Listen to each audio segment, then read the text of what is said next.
There are two main branches of Islam, Sunni and Shiite. Their differences date back to a leadership dispute following the death in 632 of the founder of Islam, the Prophet Muhammad. Most of the Prophet's companions supported his friend and father-in-law Abu Bakr as his successor, but others believed power should have passed to Ali, the Prophet's cousin and son-in-law, and Ali's sons and their descendants. Despite contrasting theological and religious practices, the world's 1.6 billion Muslims are united in agreement that Allah is the only God and the Prophet Muhammad is his messenger. Both branches also believe the Muslim sacred text, the Quran, is as the word of God.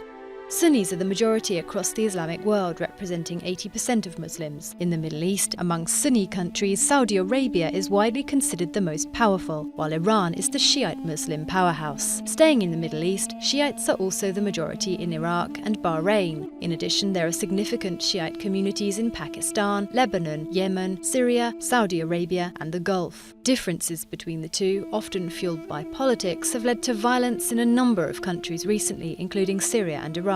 In Syria, Sunnis have increasingly dominated the opposition to President Bashar al-Assad's regime. Assad belongs to the Alawite sect, an offshoot of Shiite Islam.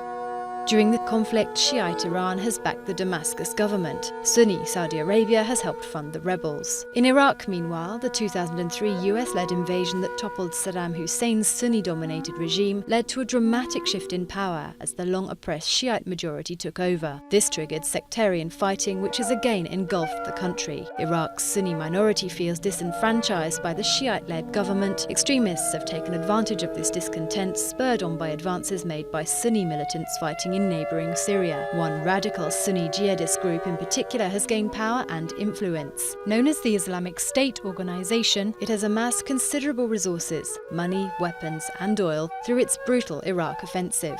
IS has declared a strict Islamic regime in territories it controls in Syria and Iraq and seeks to expand to other Muslim countries.